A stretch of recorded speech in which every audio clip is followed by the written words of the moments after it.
বারাত শব্দের অর্থ হচ্ছে সম্পর্ক ছিন্ন করা, তওবা শব্দের অর্থ হচ্ছে ফিরে আসা, প্রত্যাবর্তন করা, অনুশোচনা করা, অনেকগুলো প্রায় 36টি অর্থ।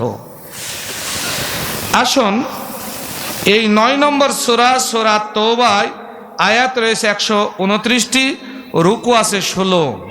129টি আয়াতের মধ্যে বাছাই করে 2টি আয়াত আমি আপনাদের সামনে তেলাওয়াত করেছি। আয়াত দুটির শুরুতে বিসমিল্লাহ তেলাওয়াত করি নাই, তাই না? অনেকে মনে করছেন হুজুর মনে হয় দূর থেকে এসে ভুলে গেছে। সূরাটির প্রেক্ষাপট বিশেষ করে 3 জন ব্যক্তির ব্যাপারে আপনারা জানেন, যাদের আলোচনা সূরার মধ্যে রয়েছে। কাফের, মুশরিক, বেঈমান, তাদের সাথে সম্পর্ক ছিন্ন করার জন্য, এবং যেই 3 জন ব্যক্তি যুদ্ধের ময়দানে গড়িমসি করে গিয়েছিল না, তাদেরকে আপাতত সম্পর্ক তাদের সাথে দূরে রাখার জন্য এই সূরাটি অবতীর্ণ করা হয়। আল্লাহ রাব্বুল আলামিন সূরাটি অবতীর্ণের সময় বিসমিল্লাহ সহ অবতীর্ণ করেন নাই। জিবরিলও বিসমিল্লাহ সহ নবীর সামনে তেলাওয়াত করেনি, নবীও বিসমিল্লাহ সহ তেলাওয়াত করেন না বলেই আমরা এই সূরার আয়াতগুলি তেলাওয়াতের সময় বিসমিল্লাহ বলে তেলাওয়াত করব না। তাহলে তওবা শব্দের অর্থ ফিরে আসা। দেখেন রমজান মাস আসবে, আবার ঘুরে ঘুরে আবার আসবে, তাই না? জানুয়ারি মাস চলে যাবে, আবার ঘুরে ঘুরে আবার আসবে, এর নাম হলো তওবা। পাপ করেছে বান্দা, আল্লাহর কাছে অনুশোচনা করবে, ক্ষমা চাইবে, যেন পূর্বে যেমন মুমিন ছিল আবার ওইরকম মুমিন হতে পারে। বিশ্বনবী জনাবে মুহাম্মদ রাসূলুল্লাহ সাল্লাল্লাহু আলাইহি সাল্লাম বলেছেন, আল্লাহ পাক রব্বুল আলামিন ওই ব্যক্তিকে বেশি ভালোবাসেন যেই ব্যক্তি পাপ করে, পাপ করার পর অন্য কাউকে কিছু না বলে সরাসরি তার রবের কাছে মাপ চায়। আন আয়েশা রাদিয়াল্লাহু তাআলা আনহা ক্বালাত ক্বালা রাসূলুল্লাহ সাল্লাল্লাহু আলাইহি সাল্লাম ইয়া আইয়ুহাল্লাযিনা আমানু তুবু ইলাল্লাহি তাওবাতান নাসুহা ফাইন্নী আতুবু ইলাইহি ফি কুল্লি ইয়াউমিন মিয়াতা মাররাতিন, রাহুল বুখারী। হযরত আয়েশা সিদ্দিকা রাদিয়াল্লাহু তাআলা আনহা থেকে বর্ণিত, তিনি বলেন বিশ্বনবী জনাবে মুহাম্মদ রাসূলুল্লাহ সাল্লাল্লাহু আলাইহি সাল্লাম বলেছেন, হে ঈমানদারগণ, তোমরা তোমাদের রবের কাছে অনুশোচনার তওবা করো, তাওবাতান নাসুহা, অনুশোচনার তওবা করো। ফাইন্নী আতুবু ইলাইহি ফি কুল্লি ইয়াউমিন মিয়াতা মাররাতিন, আমি নবী নিজে প্রতিদিন 100 বারের বেশি তওবা করি। সুবহানাল্লাহ বলবেন না? আমরা কয়বার করি? বলছে হুজুর আমাদের পাপ আছে, পাপ নাই। নবী এত পাপ না করা মানুষ ছিলেন, তারপরও প্রতিদিন 100 বারের বেশি তওবা করতেন। আর আমরা বলছি যে আমাদের পাপ মনে হয় নাই, দরকার নাই। নাউজুবিল্লাহ, আমাদের আরো বেশি করতে হবে। তওবার কিছু আলোচনা এই আয়াতে আমি আপনাদের সামনে নিয়ে আসব। আমি আগে আয়াতটির শাব্দিক অর্থ বলছি। আল্লাহ বলছেন যে হে রাসূল, আপনি বলে দিন যারা মুশরিক, যারা শিরক করে, ওরা মসজিদের দায়িত্বশীল হতে পারবে না, মসজিদ আবাদ করতে পারবে না, কমিটির সদস্য হতে পারবে না। কারণ নিজেরাই তারা নিজেদের কুফরি সাক্ষ্য দেয়, ওদের যত আমল সব বরবাদ হয়ে গেছে, ওরা হলো জাহান্নামের অধিবাসী, জাহান্নামে তারা চিরস্থায়ীভাবে থাকবে। দ্বিতীয় আয়াতের অর্থ, নিশ্চয় মসজিদের আবাদ তারাই করতে পারবে, মসজিদ কমিটিতে থাকার যোগ্যতা তারাই রাখে যাদের মধ্যে 5টা কোয়ালিটি আছে। কয়টা? 5টা কোয়ালিটি আছে। 1 নম্বর যারা আল্লাহর প্রতি ঈমান আনে, 2 পরকালের প্রতি ঈমান আনে, 3 নম্বর যারা সালাত কায়েম করে, 4 নম্বর যাকাত ভিত্তিক অর্থনৈতিক ব্যবস্থা চালুর জন্য চেষ্টা করে, 5 নম্বর আল্লাহ ছাড়া পৃথিবীর কাউকে ভয় করে না। আল্লাহ বলছেন এই 5টা কোয়ালিটি সম্পন্ন লোকদের উপর আমি আল্লাহ পাক রব্বুল আলামিন খুব তাড়াতাড়ি আমার আসমান থেকে হেদায়েত দান করে দেব। এই হলো শাব্দিক অর্থ। আমি এর কিছু ব্যাখ্যা বিশ্লেষণ, যেহেতু মসজিদ কেন্দ্রিক জালসা, এই জন্য আমি করে আলোচনা শেষ করব ইনশাআল্লাহ। আমা তাওফিক ইল্লা বিল্লাহ। তওবা সম্পর্কে বেশি আলোচনা করার সময় নাই, তবে একটি ঘটনা আমি আপনাদের সামনে তুলে ধরব তওবা কেন্দ্রিক। আল্লাহর নবী মুহাম্মদ রাসূলুল্লাহ সাল্লাল্লাহু আলাইহি সাল্লামের জলিলে কদর সাহাবী হযরতে আবু লুবাবা রাদিয়াল্লাহু তাআলা আনহু, বিশ্ব নবীর ছোট্ট একটা কথা তিনি বলে ফেলেছেন আর একজনকে। আল্লাহ রাসূল এটা শোনার পর খুব মন খারাপ করলেন। হযরত আবু লুবাবা রাদিয়াল্লাহু তাআলা আনহু এশার সালাতের পূর্বে মসজিদে নববীতে গিয়ে বিশ্ব নবীকে সালাম দিলেন। বিশ্ব নবী সালাম নিলেন, সালামের জবাব দিলেন, তার সাথে তেমন কোনো কথা বললেন না। খুব মনটা খারাপ। আবার সালাম দিলেন, নবী সালামের জবাব দিলেন, তার সাথে ভালো করে কথা বললেন না। তৃতীয়বার আবার সালাম দিলেন, বিশ্বনবী তার সালামের জবাব দিলেন, কিন্তু তেমন ভালো করে তার সাথে কথা বললেন না। হযরতে আবু লুবাবা রাদিয়াল্লাহু তাআলা আনহু কনফার্ম হয়ে গেলেন বিশ্বনবী তার প্রতি রাগ করেছেন, অসন্তুষ্ট হয়েছেন, কারণ নবীর একটা কথা তিনি অন্যকে বলে ফেলেছেন। এশার সালাতের আজান হলো, সালাতের ইমামতি করলেন বিশ্বনবী। আবু লুবাবা তার পিছনে সালাত আদায় করে সালাত শেষে নবীকে আবার সালাম দিলেন। নবী সালামের জবাব দিলেন, তার সাথে ভালো করে কথা বললেন না। আবু লুবাবা ছটপট শুরু করে দিয়েছে, মনটা খুব খারাপ, নবী যদি ক্ষমা না করেন আল্লাহ আমাকে ক্ষমা করবেন না। দৌড় দিয়ে বাড়িতে চলে গেলেন। বাড়িতে যাওয়ার পর স্ত্রীকে বলছে, স্ত্রী আমাকে একটা রশি দাও। রশি বুঝেন তো, দড়ি বলা হয় আমাদের এলাকায়। একটা রশি দাও, দড়ি দাও। স্ত্রী বলে, প্রাণের স্বামী সারাটি দিন তুমি বাড়িতে নাই, দিন প্রচারের কাজে তুমি ব্যস্ত, কি খেয়েছো না খেয়েছো জানি না, কেন তুমি এখন দড়ি চাও, রশি চাও? কি তুমি আত্মহত্যা করবে নাকি বলো? হযরতে আবু লুবাবা রাদিয়াল্লাহু তাআলা আল্লাহর নবীর সাহাবী বলছে, ওগো প্রাণের স্ত্রী, কি তুমি বলছো? কেন আমি আত্মহত্যা করব? আত্মহত্যা হলো মহাপাপ, এটা করতে পারি না। আমি তো দড়ি চাচ্ছি, রশি চাচ্ছি, এই জন্য আল্লাহ নবীর ছোট্ট একটা কথা আমি মানুষকে বলে ফেলেছি। বিশ্বনবী বড় মন খারাপ করেছেন, আমাকে ক্ষমা করেন নাই। রশিটা দিয়ে আমি মসজিদে নববীর একটা পিলারের সাথে নিজেকে বেঁধে ফেলবো। যখন সালাতের আজান হবে ছোট্ট কন্যাটিকে পাঠিয়ে দিবে, আমার বাঁধন খুলে দিবে, আবার সালাত শেষে নিজেকে বেঁধে ফেলবো। যতদিন না বিশ্বনবী আমাকে ক্ষমা না করবেন, যতদিন না আল্লাহ রাব্বুল আলামিন আমার তওবা কবুল না করবেন, ততদিন পর্যন্ত আমি আবু লুবাবা নিজেকে খুঁটির সাথে বেঁধে রাখবো। রশিটা নিয়ে চলে গেলেন, মসজিদে নববীর একটা পিলারের সাথে নিজেকে বেঁধে ফেললেন, আর মাথাটা উঁচু করে আল্লাহর কাছে তওবা করছেন। একদিন, 2 দিন, 3 দিন চলে গেল, 3 রাত্রি কেটে গেল। কাঁদতে কাঁদতে আবু লুবাবা রাদিয়াল্লাহু তাআলা আনহুর চোখ দুটো লাল টুকটুকে হয়ে গেছে, চেহারাটা ফ্যাকাশে হয়ে গেছে। শুধুমাত্র সকালে জমজম করে এক ঢোক করে পানি পান করেন, সারাদিন কেটে যায়, রাত্রি কেটে যায়। 3 দিন 3 রাত্রি পর পুত্র পরিজন স্ত্রী সব ছুটে এসেছে।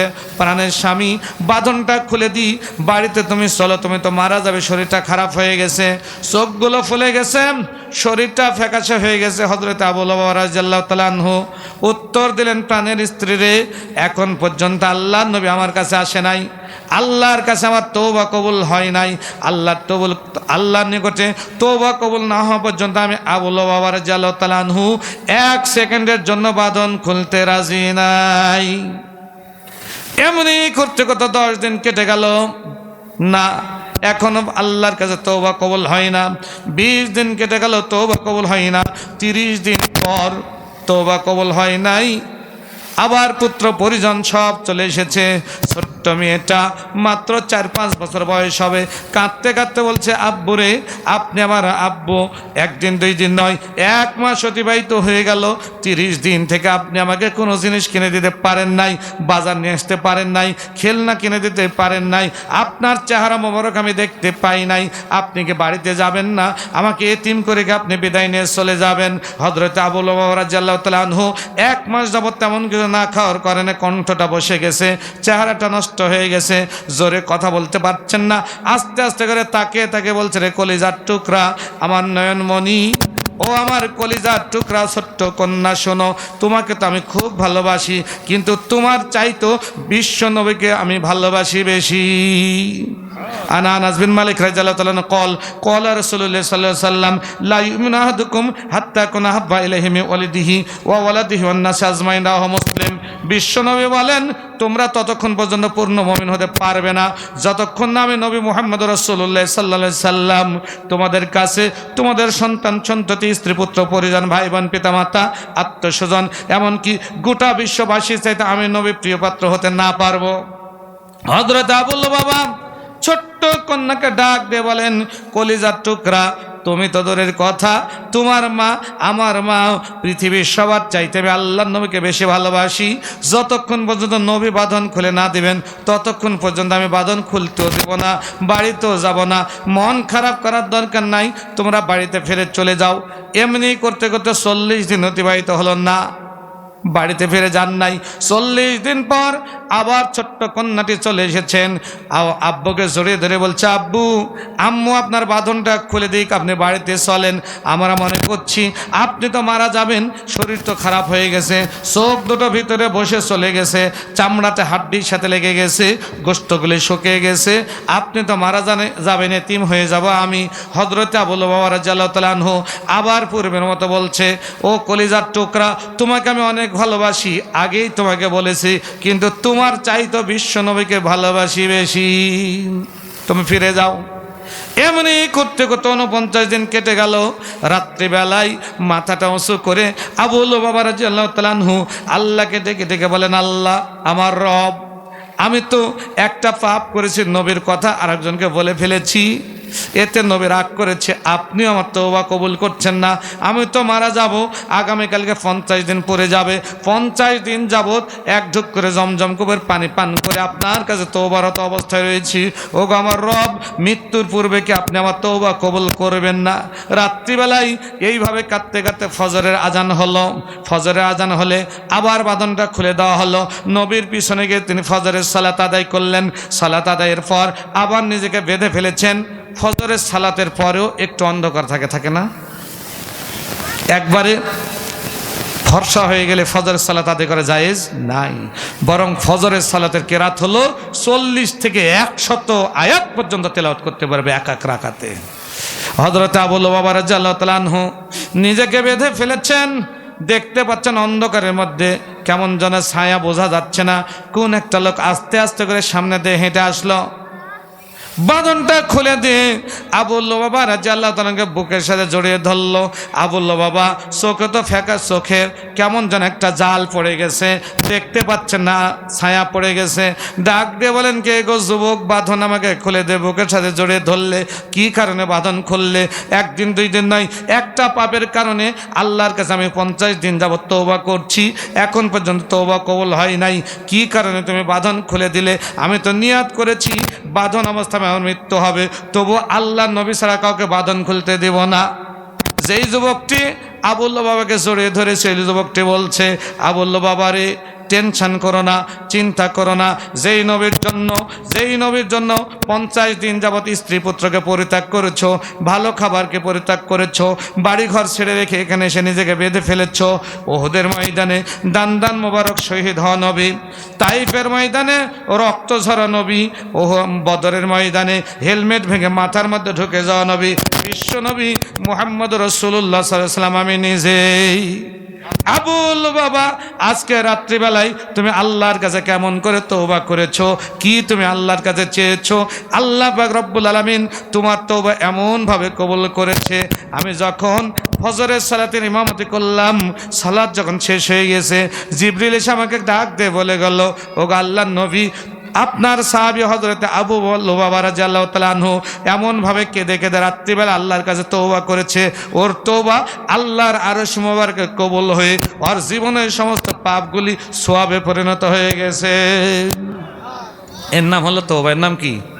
তওবা। আর আমরা রাত্রিবেলায় তওবা করি, সকালবেলা যা ছিল তাই, আরো বেশি ওই পাপ করি, নাউজুবিল্লাহ। আছেন এরকম?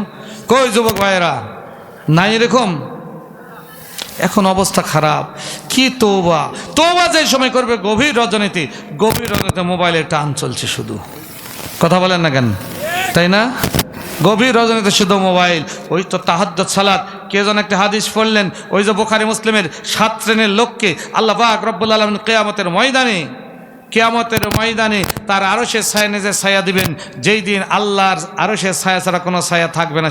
ওই তার মধ্যে একজন সাব্বুন নাশা ফি ইবাদাতিল্লাহ, 2 নম্বর হল ওই যুবক যে রাত্রিবেলায় কাটিয়ে দেয় আল্লাহর ইবাদতের মধ্যে। এই যুবক কি এখন আমাদের মাঝে আছে? খুব কম, খুবই কম। মোবাইল পেয়েছে না, সারা রাত্রে গায়েব হয়ে গেছে, সারা রাত্রে তার জন্য দিন। আর ফজরে আজান দিলে সে নাক ডেকে ঘুমাই। মিথ্যা বললাম নাকি? আসুন তওবা করুন, ফিরে আসুন আল্লাহ পাক রব্বুল আলামিনের পথে। ফিরে না আসা পর্যন্ত জান্নাতে যাওয়ার কোনো উপায় নাই। তাহলে তওবার ব্যাপারে একটা ঘটনা আপনাদের কাছে বললাম। তওবা করব, আল্লাহ পাক রব্বুল আলামিনের কাছে 4টা শর্তে। 1, আল্লাহ আমি যে পাপ করেছি জীবনে আর করব না। 2, আল্লাহ যে পাপ করেছি আপনি আমাকে মাফ করে দেন। 3 নম্বর, রব আমি যে পাপ করেছি আপনি আমাকে মাফ করে দেন, আমি কিছু নফল সালাত আদায় করব, নফল সিয়াম পালন করব। 4, আমি পাপ করেছি আল্লাহ আপনি ক্ষমা করে দেন, তওবা কবুল করে নেন, আমি কিছু সাদাকা দরিদ্র মানুষদের মাঝে আমি দিয়ে দেবো ইনশাআল্লাহ। এই 4টি কথা বলি, আপনি ইখলাস নিয়ে একনিষ্ঠ নিয়তে আল্লাহর কাছে তওবা করবেন, আল্লাহ তওবা কবুল করবেন ইনশাআল্লাহ। আসুন, তওবার যেহেতু আজকে স্পেশাল আলোচনা নয়, আজকে বিষয় হচ্ছে মসজিদ কমিটির দায়িত্ব কর্তব্য, কারা এই মসজিদ কমিটিতে থাকতে পারবেন এই বিষয়ে যেহেতু আলোচনা, এইদিকে আমরা ফিরে আসি। তাহলে শাব্দিক অর্থ আমি আপনাদের কাছে আগে বলেছিলাম, এখন ফিরে যেতে চাই মূল আলোচনায়। তাহলে যারা শিরক করে ওই ব্যক্তিরা মসজিদ কমিটির আশেপাশে আসতে পারবে না। কথা বলেন না, এখন আসতে পারবে না কেন? ইন্না শিরকা লা যুলমুন আযীম, নিশ্চয় শিরকটা হচ্ছে বড় জুলুম। সূরা লোকমান 13 নম্বর আয়াত, সবচেয়ে বড় জুলুম, এর চাইতে জুলুম হতে আর পারে না। এই পাপটা করলে আল্লাহকে মাফ করবেন? 4 নম্বর সূরা নিসা 48 নম্বর আয়াতে আল্লাহ বলে দিলেন, ইন্নাল্লাহা লা ইয়াগফিরু আইয়ুশরাকা বিহি ওয়া ইয়াগফিরু মা দুনা যালিকা লিমান ইয়াশাউ, নিশ্চয় শিরক এমন একটা অপরাধ, এই পাপ কখনো মাফ হবে না, এটা ছাড়া যে কোনো পাপ আমি আল্লাহ ইচ্ছা করলে মাফ করে দিতে পারি। শুধু তাই নয়, 5 নম্বর সূরা মাইদা 72 নম্বর আয়াতে আল্লাহ স্পষ্ট ওখানে বলে দিলেন, ইন্নাহু মান ইউশরিক বিল্লাহ ফাকাদ হারামাল্লাহু আলাইহিল জান্নাত ওয়া মাওয়াহুন নার ওয়া মা লিয-যালিমিনা মিন আনসার, নিশ্চয় এটি এমন একটি পাপ, যারা শিরক করে এমন একটি অপরাধ, এই পাপ যারা করে তাদের জন্য আল্লাহর জান্নাত হারাম হয়ে যায়, জাহান্নামও ওয়াজিব হয়ে যায়, বলে নাউজুবিল্লাহ। আর তাদের সাহায্য করার মতো আর কেউ নাই। তাহলে শিরককারী মসজিদের আবাদ করতে পারে না। এজন্য আসুন শিরক মুক্ত জীবন যাপন করবে ইনশাআল্লাহ। আল্লাহ তৌফিক দান করুন, বলুন আমিন। উলাইকা হাবিতাত আমালুহুম, আল্লাহ বলছেন যারা শিরক করে ওদের জীবনে হজ, ওদের জীবনে যাকাত, ওদের জীবনে সালাত, ওদের জীবনে সমস্ত ইবাদত বরবাদ হয়ে যায়, ডাস্টবিনে নিক্ষিপ্ত হয়ে যায়, ওদের কোনো ইবাদত আল্লাহ দরবারে কবুল হয় না। আসুন, তাহলে এদের জায়গা জাহান্নামে আমরা জেনে নিলাম। এখন পরের আয়াতে চলে যায়, ইন্নামা ইয়ামুরু মাসাজিদাল্লাহি মান আমানা বিল্লাহি ওয়াল ইয়াউমিল আখিরি ওয়া আকামাস সালাতা ওয়া আতাজ যাকাত ওয়া লাম ইয়াখশা ইল্লাল্লাহ। প্রথম হচ্ছে, নিশ্চয় মসজিদের আবাদ তারাই করতে পারবে যারা আল্লাহর প্রতি ঈমান আনে। কার প্রতি? আল্লাহর প্রতি ঈমান আনে। কেমন করে? 2, ওয়াল ইয়াউমিল আখির, পরকালের প্রতি। কিভাবে? তাসদীকু বিল জিনান, ইকরারু বিল লিসান ওয়াল আমালু বিল আরকান। অন্তরে বিশ্বাস, মুখে স্বীকৃতি, কাজের মাধ্যমে বাস্তবায়ন। 2টা খুব সহজ। অন্তরে অন্তরে আল্লাহ আল্লাহ রাসূলকে বিশ্বাস স্থাপন করলাম, আল্লাহ এবং পরকালকে বিশ্বাস স্থাপন করলাম, খুব সহজ। মুখে স্বীকৃতি দিয়ে কালেমা পড়া খুব সহজ। বাট ওয়াল আমালু বিল আরকান, কাজের মাধ্যমে বাস্তবায়ন করা খুবই কঠিন। কথা বলেন না কেন? কাজের মাধ্যমে বাস্তবায়ন করা খুব কঠিন। কাজের মাধ্যমে যদি বাস্তবায়ন করতে চাই তাহলে অনেক সময় আমার এদিক সেদিক হয়ে যেতে পারে, তখন আমি কাটছাঁট শুরু করে দিই। কথা বলেন না কেন? মান আমানা বিল্লাহি, 1 নম্বর হলো আল্লাহর প্রতি ঈমান আনা। 2, ওয়াল ইয়াউমিল আখির, পরকালের প্রতি ঈমান আনা। ইমান আমানায় শব্দটা কোরআনুল কারীমের মধ্যে 37 জায়গায় এসেছে। মাদ্দা হচ্ছে হামজা মিম নুন, 22টি অর্থ রয়েছে। একটি অর্থ হচ্ছে বিশ্বাস স্থাপন করা, বিশ্বাস স্থাপন করা। এই কোরআনুল কারীমে 92টি সূরা মাক্কি অথবা 88টি সূরা মাক্কি রয়েছে। আপনি এই 88 বা 92 সূরা সব আয়াতগুলি খুঁজে দেখুন, কোন জায়গায় ইয়া আইয়ুহাল্লাযিনা আমানু এই শব্দ খুঁজে পাবেন না। কিন্তু মাত্র 22 অথবা 26টি মাদানী সূরায় 89 জায়গায়, কত বললাম? 89 জায়গায় আল্লাহ পাক রব্বুল আলামিন ইয়া আইয়ুহাল্লাযিনা আমানু, হে ঈমানদার সম্প্রদায় বলে ডাক দিয়েছেন। এর অর্থ হলো যেই এলাকায়, যেই দেশে, যেই রাষ্ট্রে কোরআনুল কারীমের বিধান কায়েম নাই, ওই এলাকার জনগোষ্ঠীকে ইয়া আইয়ুহাল্লাযিনা আমানু বলে আল্লাহ ডাক দেন নাই। যেখানে এটা কায়েম আছে ওই জনগোষ্ঠীকে আল্লাহ ইয়া আইয়ুহাল্লাযিনা আমানু বলে ডাক দিয়েছেন। তাহলে কোরআনুল কারীমের মধ্যে 88 বা 92টি সূরা, এই মাক্কি যুগের সূরাগুলিতে ইয়া আইয়ুহান নাস, হে লোক সকল বলে ডাক দেওয়া হয়েছে, হে ঈমানদার সম্প্রদায় বলে ডাক দেওয়া হয় নাই। কেউ যদি বলেন আমার ভাষা এখন আলহামদুলিল্লাহ, ওই শুধু মোবাইলে টান দেওয়া নয়, 24 প্রকারের তাফসির মওজুদ। আমি কলেজের ভাইস প্রিন্সিপাল হওয়ার পরেও আমি সব সময় চেষ্টা করি স্টাডি করার, সব সময় আয়াত হাদিস বাস্তবতা মিলে ওটা আয়াতের বাস্তবতা কেমন হতে পারে এটা আমি স্টাডি করার চেষ্টা করি। মানুষ হিসেবে ভুল হতে পারে, তবে অযথা আপনি পরে সমালোচনা করবেন, মনে হয় আয়াতের কি কথা বলে আপনাকে আমি ছেড়ে দেব না, আপনাকে আমার বিরুদ্ধে দলিল নিয়ে আসতে হবে, তার আগ পর্যন্ত আপনার কথা আমি বিশ্বাস করব না। আপনি কোরআন খুঁজে দেখুন, মাক্কি যুগের কোন সূরায় ইয়া আইয়ুহাল্লাযিনা আমানু, হে ঈমানদার সম্প্রদায়, আপনি খুঁজে পাবেন না। তার মানে আল্লাহ পাক রব্বুল আলামিন বলেছেন আকিমুস সালাত ওয়া আকিমুদ্দিন ওয়ালা তাতাফাররাকু ফীহি, তোমরা যেমন ভাবে সালাত কায়েম করবে তেমন ভাবে আল্লাহর জমিনে আল্লাহর দ্বীন কায়েম করবে, ওয়ালা তাতাফাররাকু ফীহি, এই দুইটার মধ্যে পার্থক্য সৃষ্টি করা যাবে না। কথা ক্লিয়ার? আল্লাহ পাক রব্বুল আলামিন বললেন মসজিদ কমিটির দায়িত্ব যদি নিতে চাও তাহলে 1 নম্বর তোমরা আল্লাহর প্রতি ঈমান আনো পরকালের প্রতি। ঈমান এনেছিলেন কে?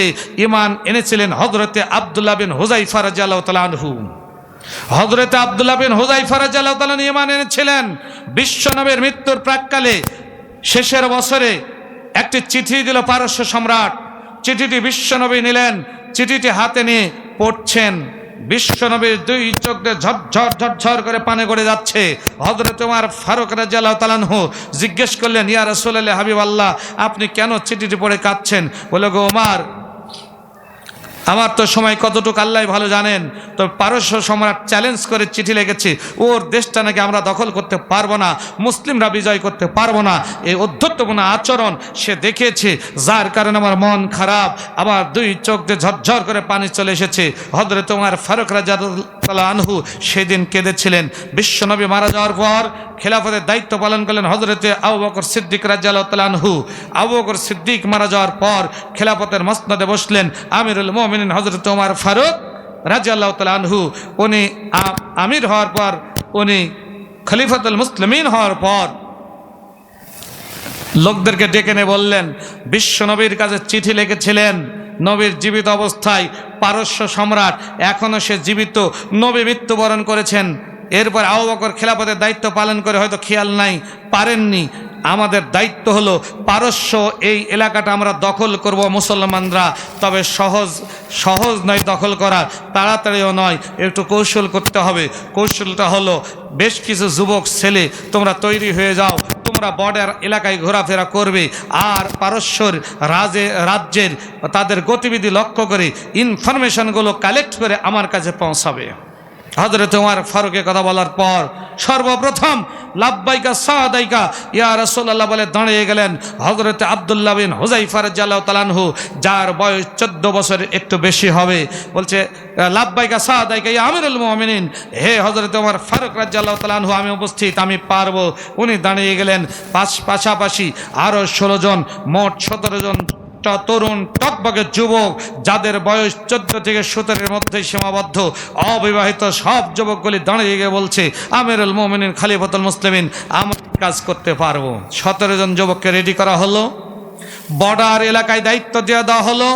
বর্ডার এলাকায় এরা দাঁড়িয়ে থেকে ইনফরমেশন কালেক্ট করার পরে ইনফরমেশনগুলি হযরত ওমর ফারুক রাদিয়াল্লাহু তাআলা আনহুর কাছে সব পৌঁছে দেয়। হযরত ওমর ফারুক রাদিয়াল্লাহু তাআলা আনহু সবগুলি নোট করে রেখে দেন। 3 সপ্তাহ যেতে না যেতেই 17 জন যুবককে গ্রেপ্তার করে ফেললো পারস্যের সৈনিকরা। এদের গতিবিধি লক্ষ্য করে তাদেরকে গ্রেপ্তার করে ফেললো। পারস্য সম্রাট তাদেরকে ডেকে নিল। ডেকে নেওয়ার পর বলে দিল, সৈনিকদেরকে এদের হত্যা করো না, এদের ঈমান পরীক্ষা করব। কি পরীক্ষা করব? ঈমান পরীক্ষা করব। ঈমান আনতে হবে আল্লাহ এবং পরকালের প্রতি। কেমন ঈমান? কাকে বলে ঈমান? ঈমানের অগ্নি পরীক্ষায় বাস্তবে কারা বিজয় হতে পারে। ইমানের অগ্নি পরীক্ষায় বাস্তবে কারা জয়লাভ করেছে সেই বিষয়ে আলোচনা। পারস্য সম্রাট 17 জন যুবককে ডেকে নিয়ে জিজ্ঞেস করতে তোমাদের লিডারকে। সবাই দেখে দিল ওই তো 14 বছরের একটু বেশি তরুণ টকবগের যুবক হযরতে আব্দুল্লাহ বিন হুযায়ফা রাদিয়াল্লাহু তাআলা আনহু, আমাদের লিডার, আমাদের সেনাপতি। তাকে কাছে ডাকলেন, ডেকে বলছে, আব্দুল্লাহ বিন হুযায়ফা, তোমার কাছে আমার একটা অফার। তুমি আর হযরতে ওমরের দলের কর্মী থাকতে পারবে না। আমি পারস্য সম্রাট আমার দলের কর্মী হয়ে যাবে, আমার দলের নেতা তোমাকে বানাবো, পারস্যের অর্ধেকটা তোমাকে মালিক করে দেব, আর আমার রাজকন্যা সুন্দরী হেলিন তার সাথে তোমার বিয়ে দিয়ে দেব। এই দুইটা অফার তোমাকে। তরুণ টকবগের যুবক, যুবক ভাইরা ভালো করে শোনো, হযরত আব্দুল্লাহ বিন হুযায়ফা বসেছিলেন, উনি তাকবীর ধ্বনিতে দাঁড়িয়ে গিয়ে বলছে, পারস্য সম্রাট আমাদেরকে গ্রেপ্তার করেছেন ভেবে মনে করেছেন আমরা আপনার কাছে আত্মসমর্পণ করব, অসম্ভব। কি কথা আপনি বলেন? আপনার কি মনে আছে বিশ্বনবী জনাবে মুহাম্মদ রাসূলুল্লাহ সাল্লাল্লাহু আলাইহি সাল্লাম যখন দাওয়াতি কাজ করছিলেন বলেছিলেন, ইয়া কওমি উবুদুল্লাহ মা লাকুম মিন ইলাহিন গায়রু, হে আমার জাতি, এক আল্লাহর ইবাদত করো, ওই আল্লাহ ছাড়া কোনো ইলাহ নাই। তখন তার চাচা আবু জেহেল পর্যন্ত তাকে ডেকেছিল এবং বলেছিল, ভাতিজা তুমি কি চাও? যদি সুন্দর বাড়ি চাও তাই দেব, সুন্দর নারী চাও তাই দেব, যদি এই এলাকার একটা বাচ্চা হতে চাও তাও বানিয়ে দেব। তখন বিশ্বনবী জনাবে মুহাম্মদ রাসূলুল্লাহ সাল্লাল্লাহু আলাইহি সাল্লাম বলেছেন, এনসাইক্লোপিডিয়া অফ ইসলামের মধ্যে লেখা আছে, বিশ্বনবী তখন বলেছেন, O my uncle, if the sun is my right hand and the moon is my left hand, আপনি যদি ডান হাতে সূর্য আর বাম হাতে চন্দ্র নিয়ে এসে দেন, I am not give up the mission, তবু আমি আমার এই মিশন থেকে, এই ধর্ম থেকে দূরে সরে যেতে পারবো। আব্দুল্লাহ বিন হুযায়ফা বললেন, পারস্য সম্রাট, আমার বিশ্ব নবী যেমন চাচাকে বলে দিয়েছিলেন, আমি আপনাকে সাফ জানিয়ে দিতে চাই, আপনার পারস্যের অর্ধেকের আমি রাজা হতে চাই না, আপনার সুন্দরী কন্যাকে আমি বিয়ে করতে চাই না। আমি তো তিরমিজির ওই হাদিসখানা আমার ভালো করে মনে আছে, আর মিকদাদ বিন মাদি কারিব রাদিয়াল্লাহু তাআলা কল রাসূলুল্লাহ সাল্লাল্লাহু আলাইহি সাল্লাম লিশাহিদ ইনদা লাইসা খিসালিন ইগফার লাহু ফি আওয়ালি দাফা ওয়া রামা কাদা মিনাল জান্নাত ওয়া ইজরা মিন আযাবিল কবর ওয়া ইয়ামানা মিনাল ফাজল আকবার ওয়া ইজাউ আলা রাসি তাজুল বিকর লিয়াকুতু মিনহা খায়রুম মিনাদ দুনিয়া ওয়া ফিহা ওয়া তাজাওয়াজু সিনতা সাবিনা জাওজাতা মিনাল হুরুল ইন ওয়াইশফা সাবিনা মিন আকরাবাইহি রাহু তিরমিজি। বিশ্বনবী বলছেন, যারা নাকি আল্লাহর জন্য নিজেদের জীবন দুনিয়াতে বিলিয়ে দেয়, আমার আল্লাহ রাব্বুল আলামিন স্পেশাল 6টা পুরস্কার দেন। কয়টা? 6টা স্পেশাল পুরস্কার দেন। 1 নম্বর, ইউগফার লাহু ফি আউয়ালি দাফা, পুলিশ যখন তাকে গুলি করবে অন্যায়ভাবে, গুলি লাগার পূর্বে জীবনের সব গুনাহ মাফ করে দেন। ওয়াইরা মাকাদা মিনাল জান্নাত, ওইরকম সিচুয়েশনে আল্লাহ পাক রব্বুল আলামিন জান্নাতের ছবিগুলি ওই লোকদেরকে দেখান।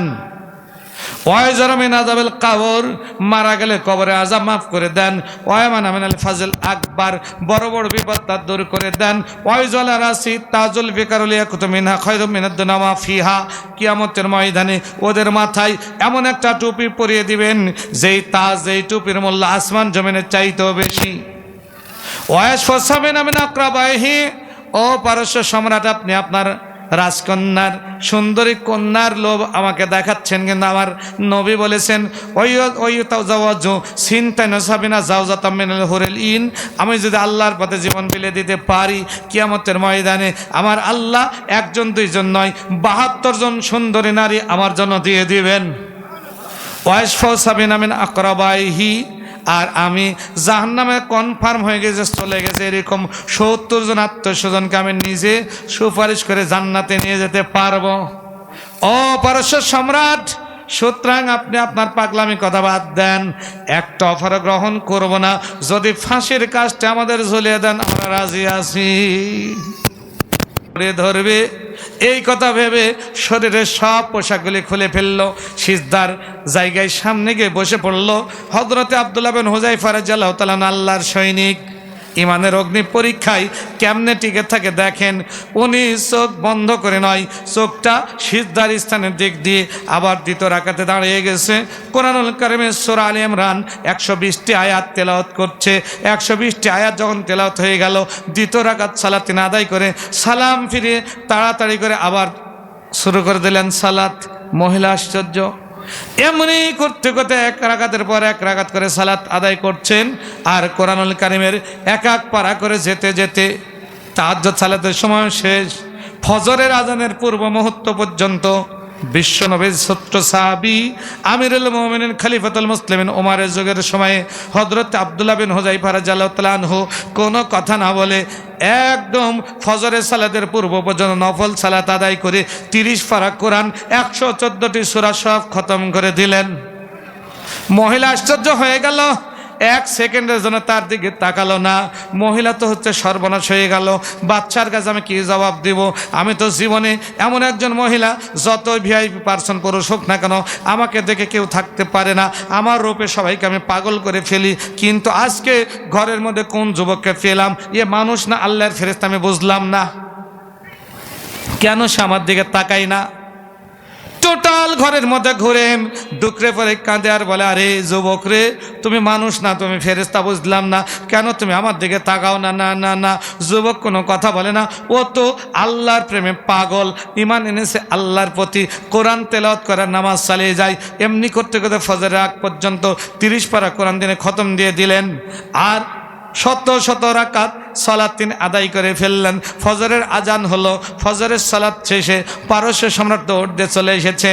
কি ব্যাপার ও মহিলা, যুবতী মহিলারা বলো, কি অবস্থা? আব্দুল্লাহ বিন হুযায়ফার কি খবর? বলছে, ওকে পারস্য সম্রাট, আমি তো আশ্চর্য হয়ে গেলাম, সারা রাত্রি আমার পরনে কোনো কাপড় চোপড় আমি রাখি নাই, সব কিছু আমি ঝেড়ে ফেলে দিয়েছি, খুলে ফেলে দিয়েছি, ওর সিজদার জায়গায় গিয়ে দাঁড়িয়ে গিয়েছি, কিন্তু মানুষ না ফেরেশতা আমি বুঝলাম না। একটি বারের জন্য নয়, 1 সেকেন্ডের জন্য নয়, 1 মিনিটের জন্য নয়, কোনো সময় সে আমার দিকে লক্ষ্য করে নাই। ও কোরআন তেলাওয়াত করে আর সিজদার জায়গার দিকে তাকিয়ে থাকে, আর আল্লাহু আকবার বলে সিজদায় চলে যায়। 1 নিমিষের জন্য আমি এত সুন্দর এনে আমার দিকে তাকাই নাই। কাকে বলে ইমান? 17 জন যুবকের এক অবস্থা। আবার পারস্য সম্রাট সভা ডাকলেন, এমপি মন্ত্রীদের ডাকলেন, পরামর্শ আবার গ্রহণ করা হলো। পরামর্শ আসলো, ওগো পারস্য সম্রাট, এরা খুব চালাক, এদের ইমান এইভাবে মাপা যাবে না, পরীক্ষা করা যাবে না। বলে কি? হাত পা বেঁধে ফেলে রাখেন, খাবার বন্ধ করে দেন, ক্ষুধার্ত যখন হয়ে যাবে হারাম খাবার তাকে খাওয়াই দিতে হবে, হারাম খাবার খেলেই ইমান নষ্ট হবে। কথা মোতাবেক কাজ। 17 জন যুবকের পা বেঁধে ফেলে দেওয়া হলো, হাত পা সব বেঁধে ফেলে দেওয়া হয়েছে। 17 জন যুবককে হাত পা বেঁধে 17টা ঘরের মধ্যে ফেলে রাখা হয়েছে। কোনো বর্ণনায় 19, কোনো বর্ণনায় 21 দিন পার হয়ে গেল। দৌড় দিয়ে ডাক্তারকে, পারস্য সম্রাটকে বলে, যাক সম্রাট, আমাদের নেতা, আপনি তাদের ইমান পরীক্ষা করতে চাচ্ছেন, কিন্তু যে অবস্থা রোগীর দেখলাম, আপনি যদি আজকে তাদের কিছু খাবার না দেন, ওরা তো সব মারা যাবে, ইমান পরীক্ষা করা যাবে না। পারস্য সম্রাট ততক্ষণ বলেন, খাবার রেডি করে ফেলে দাও। খাবার রেডি করা হলো, খাবার নিয়ে চলে যাওয়া হলো। সর্বপ্রথম আব্দুল্লাহ বিন হুযায়ফার হাত পা খুলে দেওয়া হলো। 1 দিন 2 দিন নয়, 19 দিন অথবা 21 দিন যাবৎ খান নাই, 1 ঢুক করে পানি পান করানো হয়েছে। শরীরে শক্তি থাকবে? কথা বলেন, থাকবে? নির্জীব হয়ে গেছে। খাবার নিয়ে গেলেন, আব্দুল্লাহ বিন হুযায়ফাকে বলছেন, সেনাপতি আপনি খাবার আগে গ্রহণ করুন। আব্দুল্লাহ বিন হুযায়ফা জোরে কথা বলতে পারছেন না, যেহেতু 21 দিন যাবৎ খাবার নাই। জিজ্ঞেস করছেন, কি খাবার নিয়ে এসেছেন একটু বলেন।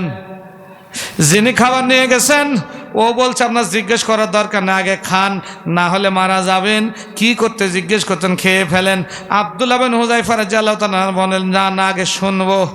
যে খাবার নিয়ে গেছেন ও বলছে, ও মুসলিম সেনাপতি, কোসি সেনা কমান্ডার, খাবার আমাকে দেওয়া হয়েছে আপনার জন্য, শকরের গোশতের ভুনা আর মদ মিশ্রিত পানি। বলেন নাউজুবিল্লাহ। আব্দুল্লাহ বিন হুযায়ফা রাদিয়াল্লাহু তাআলার শরীরে তেমন কোনো শক্তি নাই, 21 দিন যাবৎ খান না, আমার আগে দিয়ে দিলেন, এই কারণেই আমি ডুকরে পড়ে কাঁদি। পিছনে দাঁড়িয়েছিলেন রাজকন্যা হেলেন, ওই পারস্য সম্রাটেরই সুন্দরী কন্যা। চিৎকার করে বলেন, আব্বু এতক্ষণ অনেক কথা আপনি তার সাথে বলেন, যুবকটার সাথে আমি একটু কথা তার সাথে বলতে চাই। বলে আসো। কাছে চলে আসলেন, বলে ভাইয়া বলে সম্বোধন করে বলছেন, ভাইয়া আপনার কাছে আমার প্রশ্ন। আমি তো আশ্চর্য হলাম, এই ইমান আপনি কোত্থেকে এনেছেন? এত বড় একটা রাজ্য পারস্য, এই পারস্যের অর্ধেকের শাসক আপনাকে বানাতে চাইলো, এটা আপনার কাছে কিছুই মনে হলো না। আবার আমি রাজকন্যা হেলেন, আমাকে পাওয়ার জন্য এই পারস্যের আবাল বৃদ্ধা বনিতা সবাই পাগল পাড়া হয়ে আমার পিছনে ঘুরে বেড়াই, কিন্তু আপনার কাছে মনে হলো আমার কোনো 4 পয়সার মূল্যই নাই।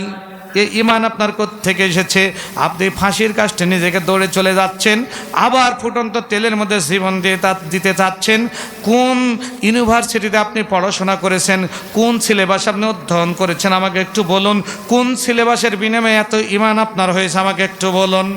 হযরত আব্দুল্লাহ বিন হুযায়ফা রাদিয়াল্লাহু তাআলা আনহু শাহাদাত আঙ্গুলে উঁচু করে বলছে, বাল হুয়া কুরআনুম মাজিদ ফি লাউহিম মাহফুজ।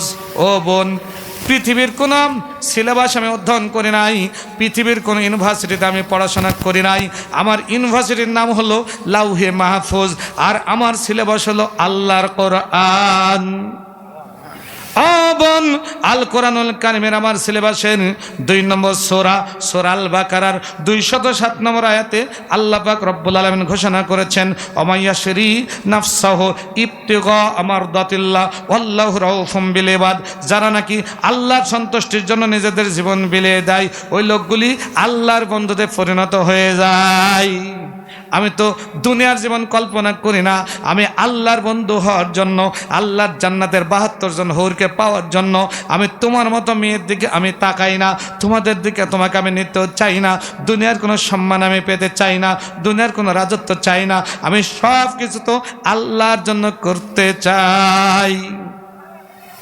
রাজকন্যা হেলেন খ্রিস্টান সম্রাট, তার পিতা পারস্য সম্রাটকে ডাক দিয়ে বলে, আব্বু, এতদিন পর্যন্ত আপনার অনেক কথা শুনেছি, অনেক কিছু আপনি আমাকে বুঝেছেন, আপনি আমার কন্যা, এখন পর্যন্ত আমার বিয়ে শাদী হয় নাই, আমি আপনার কাছে ক্ষমা চাচ্ছি, কন্যা হিসাবে আমাকে ক্ষমা করে দেন।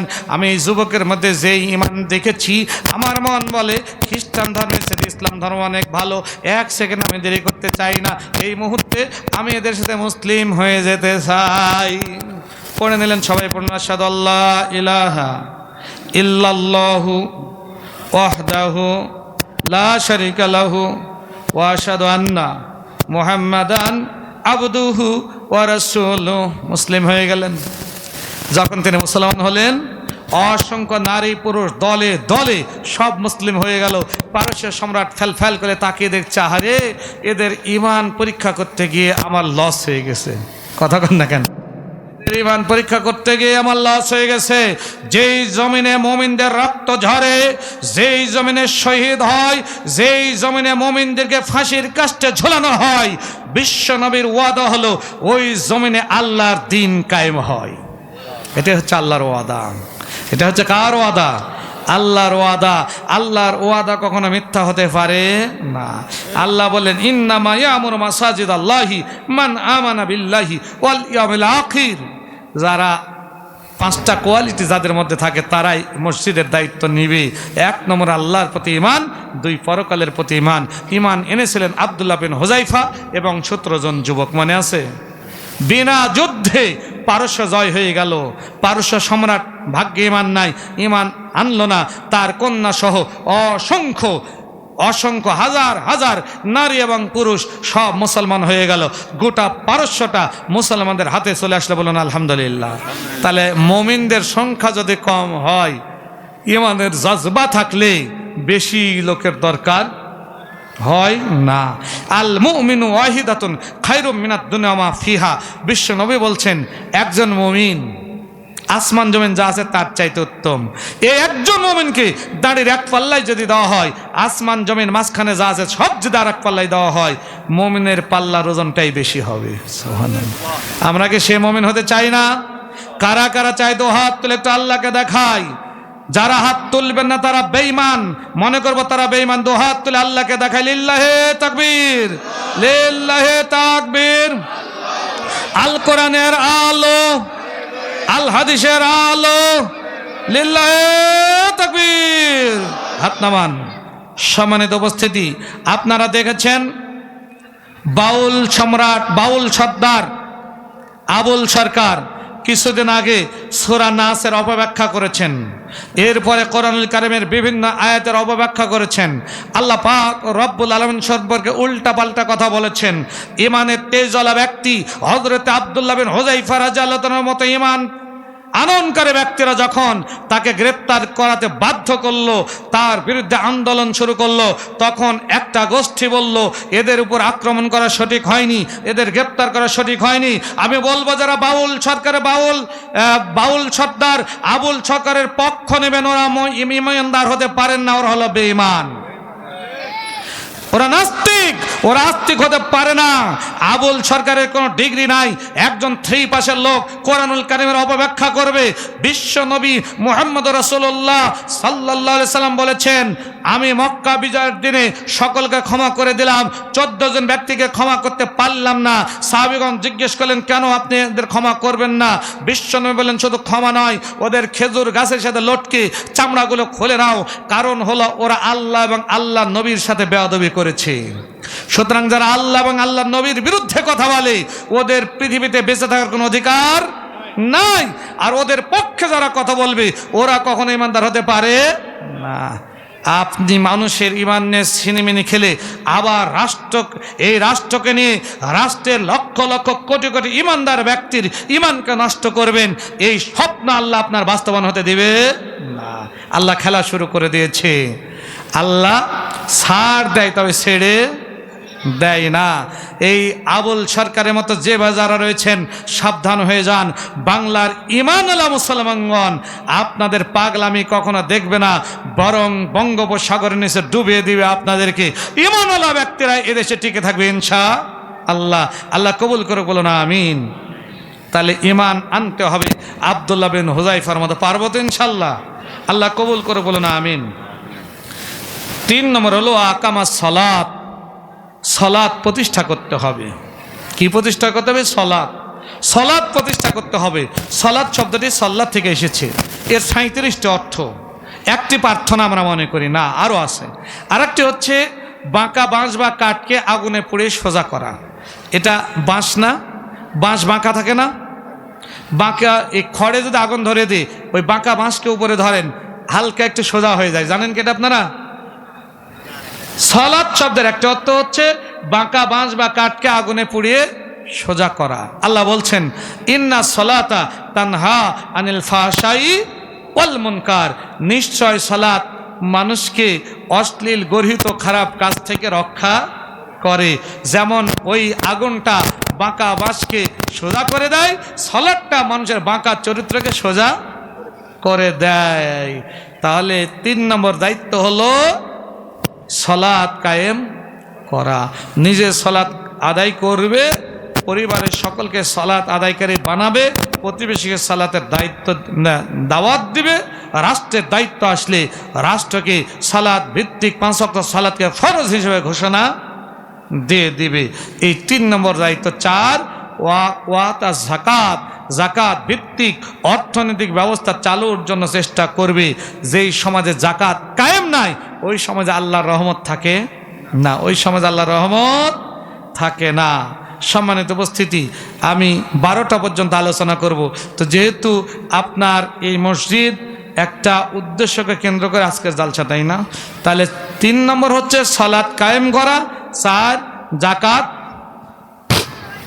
ভিত্তিক অর্থনৈতিক ব্যবস্থা চালু করা।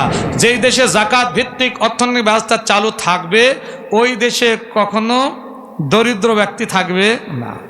জাকাত কল্যাণ বোর্ড নামে একটা সংস্থা আছে, জাকাত কল্যাণ বোর্ড। ওই জাকাত কল্যাণ বোর্ড 27 জন ডাইরেক্টর, তার মধ্যে আমিও একজন আছি। আমরা একটা পরিসংখ্যানে দেখেছি, বাংলাদেশের ব্যাংকগুলোতে যত জাকাতের অর্থ জমা, যত টাকা মানুষের জমা আছে, এই টাকাগুলোর যদি জাকাত বের করা হয়, 7 বছরে এই জাকাতের টাকা এক জায়গায় করলে 1 বছরের বাংলাদেশের যে বাজেট ঘোষণা করা হয়, 7 বছরের জাকাতের টাকা দিয়ে বাংলাদেশের 1 বছরের সমপরিমাণে বাজেটের টাকা হয়ে যাবে। সুবহানাল্লাহ।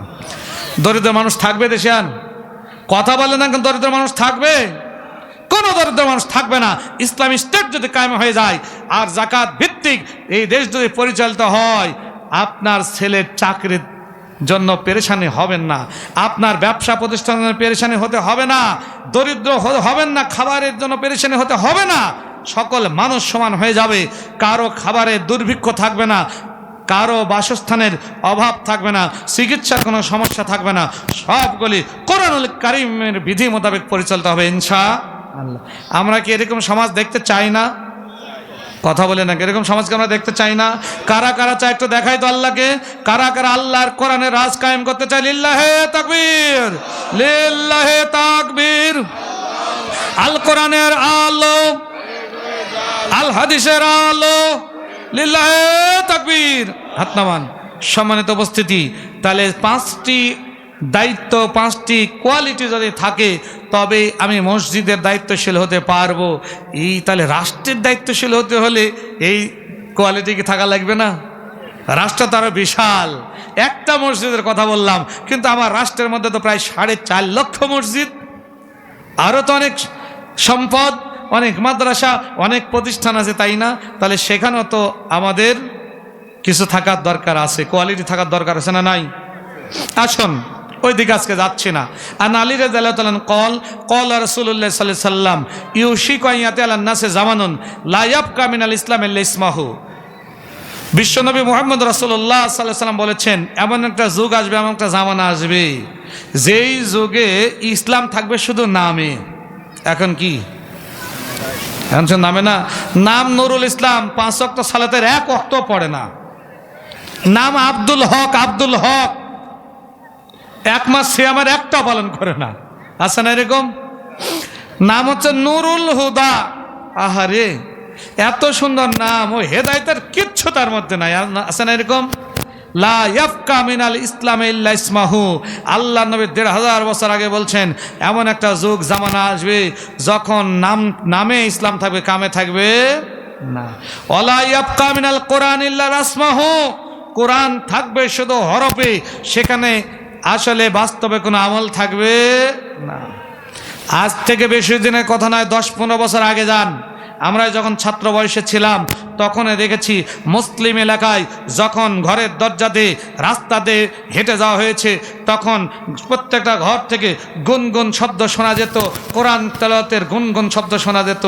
আজকে এমন হয়েছে, পরিবেশটা এমন হয়েছে, সকালবেলা ফজরের পরে যদি হেঁটে যাওয়া হয় সব নাক ডেকে ঘুমায়। সারা রাত্রি যুবকরা মোবাইলে গেম খেলেছে অথবা SMS দিয়েছে কিংবা ভিডিও কলে কথা আদান প্রদান করেছে।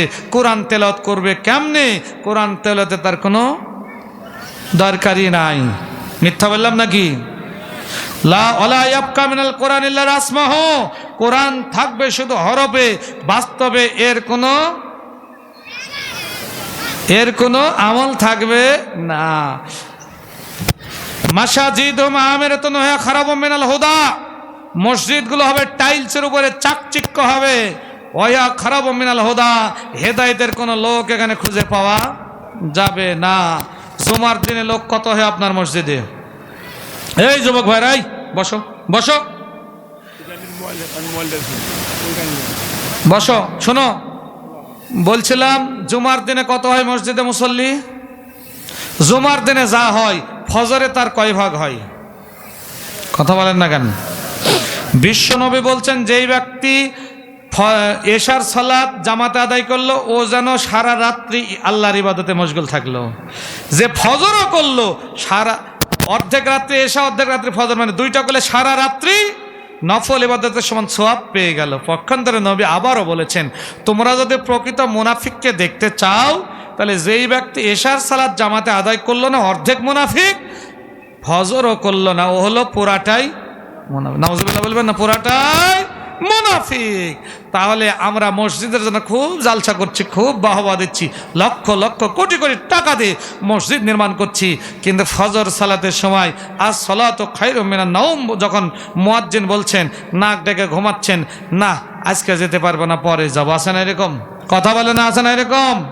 আমি আপনাদের অনুরোধ করব, মসজিদের উন্নতি কল্পে জালসা করছেন, অবশ্যই ফজরের সালাতের জামাত আপনার এখানে হতে হবে ওই রকম যেমনটি হয় আপনার এই জুমার দিনে।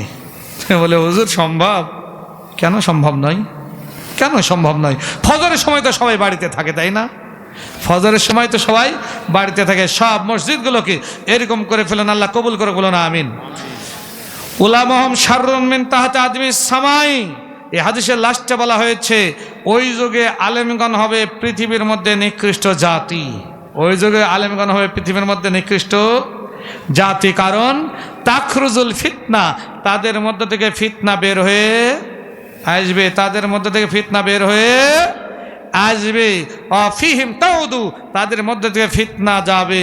বলছে হুজুর আমি তাফসির মাহফিলে যেতে পারি, টাকা 1 লক্ষ টাকা আগে আমার অ্যাকাউন্টে দিয়ে দেন, তারপরে যাব। আছে না নাই এরকম? কথা বলেন না কেন, আছে না নাই? 50,000, 60,000, 70,000-এর নিচে নাই। আর আপনারা পাগল জনগোষ্ঠী তাদের কিচ্ছা কাহিনী শোনার জন্য আরো বেশি ব্যস্ত। কথা বলেন না কেন? আল্লাহ বলছেন কোরআনুল কারীমের সূরা বাকারা 174 নম্বর আয়াত, ইন্নাল্লাযিনা ইয়াকতুমুনা মা আনজালাল্লাহু মিনাল কিতাব ওয়া ইয়াশতারুনা বিহি সামানান কলিলা উলাইকা মা ইয়াকুলুনা ফি বুতুনিহিম ইল্লান নারা ওয়া লা ইউকাল্লিমুহুমুল্লাহু ইয়াওমাল কিয়ামাত ওয়া লা ইউযাক্কিহিম ওয়া লাহুম আযাবুন আলীম। নিশ্চয় যারা কোরআনের কথাগুলোকে ঢেকে ঢেকে ঢেকে বলে, গোপন করে করে বলে,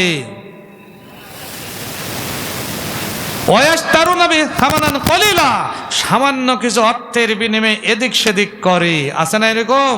টাকা কামাইয়ের জন্য হতে পারে না, এটা হতে হবে আল্লাহর দ্বীন প্রচারের জন্য। তবে মনে রাখতে হবে একজন লোক ঢাকা থেকে এসেছে, আপনারও বিবেক থাকতে হবে সে যেন কথা না বলে। কোনো ব্যক্তি কোনো বক্তা কন্টাক্ট করে বক্তব্য দিবেন, এটা জায়েজ হতে পারে না। মাসাজিদ উলামাহুম শাররুন মিন তাহতি আদমিস সামাই, আলেমগণ হবে ওই যুগের সবচেয়ে নিকৃষ্ট ব্যক্তি, তাদের মধ্যে থেকে ফিতনা আসবে, অর্থ কামাইয়ের জন্য ব্যতিব্যস্ত হবে। আপনাদের বিবেক দিয়ে কাজ করতে হবে। বলছে টাকা দিলেই আলেমদেরকে যা ইচ্ছা তা বলানো যায়, বাস্তবে হচ্ছে না এটা। লা তুদফিনু মাকাবিরিল মুসলিমিন, নবী বলছেন যারা নামাজ আদায় করে না, সালাত আদায় করে না, মুসলমানদের কবরস্থানে কবর দেওয়া যাবে না। আগে ইমামতি থাকবে না বলে আপনার জানাজা দিতে যাচ্ছেন। কথা বলেন না কেন? কোন আলেম যদি বেনামাজের সালাতুল জানাজায় না যায়, আপনি 1 সপ্তাহ বন্ধ করেন গোটা বাংলাদেশ, ভয়ে ডরে হলেও সবাই 5 ওয়াক্ত সালাত আদায় শুরু করে দেবে। কথা বলেন, দেবে না? তাহলে আমাদের আলেমদেরকে আগে ঐক্যবদ্ধ হতে হবে। আল্লাহ আমাদের বোঝার তৌফিক দান করেন, বলে আমিন। সম্মানিত উপস্থিতি, আমি আপনাদের সামনে আমার আলোচনা শেষে একটু কথা বলতে চাই। আন আব্দুর রহমান ইবনে আউফ রাদিয়াল্লাহু তাআলা আন قال رسول الله صلى الله عليه وسلم أن أبو بكر في الجنة وعمر في الجنة وعثمان في الجنة وعلي في الجنة وطلحة في الجنة وزبير في الجنة وعبد الرحمن بن عوف في الجنة وسعد بن أبي وقاص في الجنة وسعيد بن زيد في الجنة وأبو عبيدة ابن الجراح رضي الله تعالى عنه في الجنة। রাওয়াহ মুসলিম শরীফের হাদিস। এই 10 জন সাহাবী দুনিয়াতে জীবিত অবস্থায় আল্লাহ তাদেরকে জান্নাতের সার্টিফিকেট দিয়েছিলেন। সুবহানাল্লাহ, আল্লাহ তাদের জান্নাতের সার্টিফিকেট দিয়েছিলেন। আমি যে যুবক ভাইদের বলি যে বলেন তো আশারে মুবাশশারা 10 জন সাহাবীর নাম, অনেকেই বলতে পারবেন না। আর যদি বলি নায়ক নায়িকাদের নাম, 10টা কেন আরো বেশি। কথা বলে আরো বেশি বলবে হুজুর এগুলো খুব মুখস্থ। এই 10 জন সাহাবীর সাথে আল্লাহ যেন আপনাদেরকে জান্নাত নসিব করেন। এইরকম মানে 10 জন ব্যক্তি এই মসজিদের আজকের কাজ যা রয়েছে সব সমাপ্ত করার জন্য দিবেন। কয়টা? ওয়াকামা সালাত, 5 ওয়াক্ত সালাত কায়েম করবেন। 4 ওয়াতা যাকাত, যাকাত ভিত্তিক অর্থনৈতিক ব্যবস্থা চালু করবেন। 5 ওয়ালাম ইয়াকশা ইল্লাল্লাহ, আল্লাহ ছাড়া পৃথিবীর কাউকে ভয় করা যাবে না। আমরা ভয় করি না? কথা বলছেন না যে করি না? আতি নেতা, পাতি নেতা, সাতি নেতা, জালমাস, টিকটিকি, ব্যাংক, কাউকে ভয় করা যাবে না। ভয় করবে একমাত্র আল্লাহকে, ভয় করবে একমাত্র আল্লাহকে। ওয়ালাম ইয়াকশা ইল্লাল্লাহ, আল্লাহ ছাড়া পৃথিবীর কাউকে ভয় করব না। আল্লাহ রাব্বুল আলামিন আমাদের সবাইকে এই 5টা কোয়ালিটি অর্জন করার তৌফিক দান করেন, বলুন আমিন। ফাসা উলাইকা ইয়াকুনু মিনাল মুহতাদিন, আল্লাহ বলছেন এই 5টা কোয়ালিটি থাকলেই আল্লাহ আমাদের হেদায়েত দান করে দিবেন। আল্লাহ আমাদের সকলকে হেদায়েত দান করেন, বলুন আমিন। আল্লাহুম্মা আমিন। আল্লাহ রাব্বুল আলামিন আমাদের সবার দোয়া কবুল করে নিক। সকলের সুস্বাস্থ্য দীর্ঘায়ু কামনা করে আমার আলোচনা শেষ করছি। সুবহানাকা আল্লাহুম্মা ওয়া বিহামদিকা আশহাদু আল্লা ইলাহা ইল্লা আনতা আস্তাগফিরুকা ওয়া আতুবু ইলাইক। আসসালামু আলাইকুম।